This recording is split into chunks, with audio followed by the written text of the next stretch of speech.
Shalom, shalom, call halal, Yahai Bashim Yahushai, Bahashim Rekakadash, double honors to the apostles and elders of Great Millstone, who taught us this truth for the spirit of Yahweh, Bahashim Yahushai.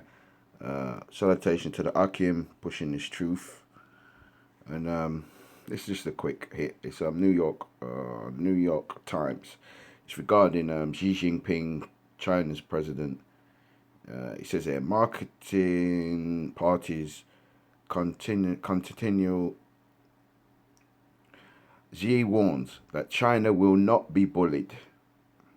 A century after the Communist Party's founding, China's leader said foreign powers would crack their heads and spill blood if they tried to stop its rise. There's a billion gooks, yeah? Chinese, they call them Chinese. It says here, China's rise is unstoppable, Xi Jinping declared. The country will not be lectured, and those who try to block its ascent will hit a great wall of steel. Mr. Xi, the most powerful Chinese leader in generations, delivered the defiant message in a speech in Beijing on Thursday that celebrated 100 years of Chinese Communist Party. The speech was laden with symbols intent to show that China and its ruling party would not tolerate foreign obstruction on its country's path to becoming a superpower.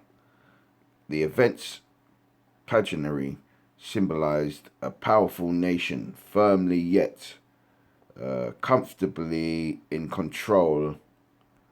A crowd of 70,000 people waved flags, sang and cheered in unison. Troops marched and jets flew overhead in perfect formation.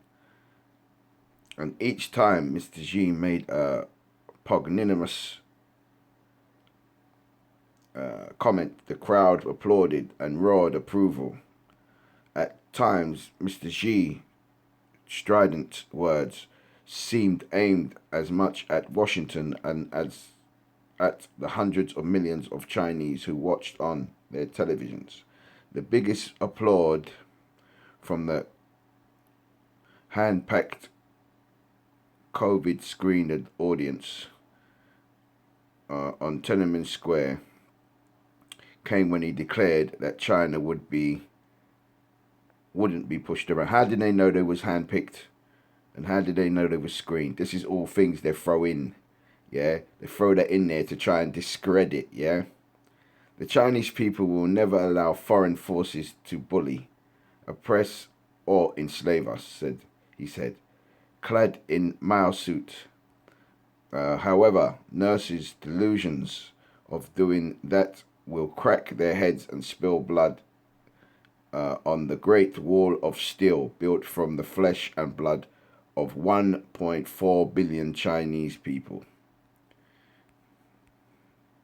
Xi Jinping sent a wave of potential Mao Zedong during the celebrations on Thursday. Mr. Xi's address was one of the most anticipated of his nearly 9 years in power, and was all the more significant because he seeks to extend his rule.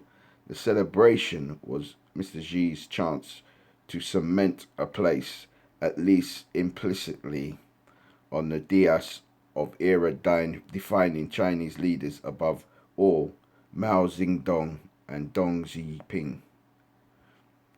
Mr. Xi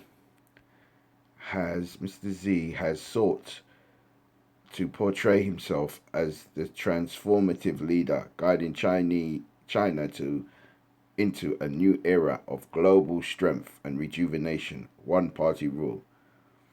And the stagecraft was focused on conveying a modern, powerful nation, largely at ease, while much of the world still struggles with the pandemic. He trumpeted the party's success in tamping down COVID-19, reducing poverty, and firmly squashing dissent in Hong Kong, the former British colony, with splashes of bellicose rhetoric. He dismissed challenges from abroad asserting that Beijing has little appetite for what it was as uh, sanctimonious preaching, will never accept unsufferably arrogant lecturing from those master teachers, Mr. Singh said, drawing a roar from the seated crowd of party members, school children, and veterans.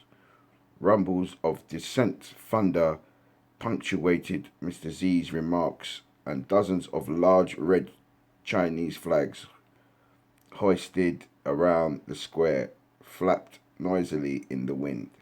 So you get the gist. It's World War III. They're gonna bump heads, okay?